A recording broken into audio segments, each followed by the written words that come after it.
আসসালামু আলাইকুম। আবারও হাজির হলাম আপনাদের মাঝে নতুন আরেকটি ভিডিও নিয়ে। আপনারা দেখতে পাচ্ছেন আমাদের সামনে একটি এইচপি বর্ডারলেস মনিটর আছে। এটির মডেলটি হলো 24ES। তো আপনারা অলরেডি দেখতে পাচ্ছেন সমস্যা প্যানেলে, এখানে একটা সিগনেচারও আছে, এটা খেয়াল রাখবেন আপনারা সকলে। তো আমরা প্যানেলে আসলে কি সমস্যা পাচ্ছি, পুরোটা স্ক্রিন জুড়ে সাইডে এবং চারো সাইডে কালো হয়ে গেছে।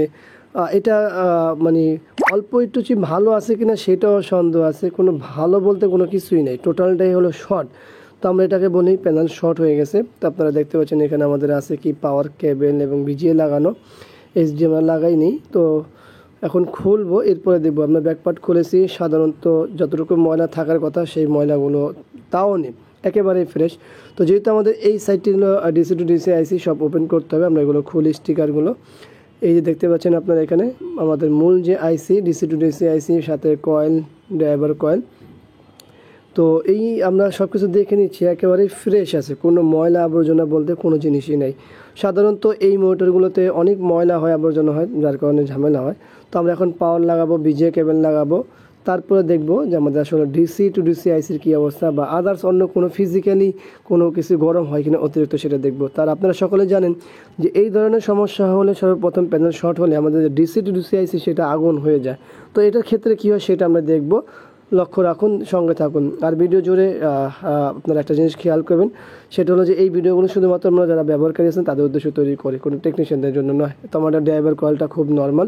আমাদের ডিসি টু ডিসি আইসির উপর আমি হাত দিয়ে রাখলাম, দেখুন একটা স্বাভাবিক গরমের চাইতেও গরম কম মনে হচ্ছে। এরকম যে স্বাভাবিক গরম হলেও হাত সরিয়ে ফেলতে হয়, আঙুল সরিয়ে ফেলতে হয়, এখানে কিন্তু আমি অলরেডি আঙুল দিয়ে রাখছি। তো দেখুন একেবারেই স্বাভাবিক গরম। তো এই ধরনের প্যানেল শর্ট হলে সাধারণত আমরা দেখতে পাই যে একেবারে ডিসি আগুন হয়ে যায়, পাশাপাশি এমন আছে কালারও চেঞ্জ হয়ে যায়, হিটে অনেক কালারও চেঞ্জ হয়ে যায়। অনেক ক্ষেত্রে এলভিডিএসের সমস্যা থাকে কিন্তু, তো সেটা আমরা দেখে নিলাম। যদিও এটা এলভিডিএসের সমস্যা না, তারপরেও দেখে নিলাম, সব কিছু দেখে নিতে হয়। তো এখন বিষয় হলো যে এটা আসলে কীভাবে কী করবো না করবো সেই বিষয়টা অবশ্যই আপনাদেরকে জানাবো, যে এখান থেকে কী ইনফরমেশন, সঙ্গে থাকুন। আশা করবি মনিটরটি রিপেয়ার হবে। তো আমরা অনেক সময় ধরে দেখলাম, এখন অলরেডি এইচডিএমআই কেবল এবং পাওয়ার কেবল লাগানো আছে, দেখতেই পাচ্ছেন। তো আমরা মনিটরটি প্যানেলটি ওপেন করে দেখি, দেখুন আমাদের কিন্তু মূল কাজ হয়ে গেছে। তো আসলে কীভাবে কাজ হলো সেটাই হলো মূল বিষয়। তো এখানে যারা টেকনিশিয়ান আছেন তারাই আসলে বিষয়গুলো খেয়াল রাখবেন বা বুঝবেন।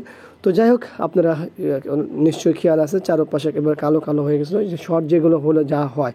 তো এখানে এটাও অনেক একটা পরিপূর্ণ ক্লিয়ার হয়ে গেছে। তো আশা করি যে সামনে সিগনেচারগুলো দেখতে পাচ্ছেন। তো আশা করি ভিডিওটি ভালো লাগবে। ভিডিওটি ভালো লাগলে লাইক, কমেন্ট, শেয়ার অবশ্যই আমাদের এই চ্যানেলটি সাবস্ক্রাইব করবেন, পাশে থাকা বেল বাটন চাপ দিয়ে রাখবেন। যে কোনো বিষয় জানতে আমাদের সাথে যোগাযোগ করতে পারেন আমাদের দেওয়া নাম্বারে, অথবা আমাদের যে নাম্বারগুলোতে হোয়াটসঅ্যাপ, ইমো আছে, সেখানে আপনারা মেসেজ করতে পারেন। ভিডিওটি দেখার জন্য সবাইকে ধন্যবাদ। ভিডিওটি ভালো লাগলে লাইক, কমেন্ট, শেয়ার অবশ্যই চ্যানেলটি সাবস্ক্রাইব করুন, পাশে থাকা বেল বাটন চাপ দিয়ে রাখবেন। আবারও দেখাবে অন্য কোনো বিষয় নিয়ে। আজকে আমাদের এখানে বিদায়। আল্লাহ হাফিজ। আসসালামু আলাইকুম।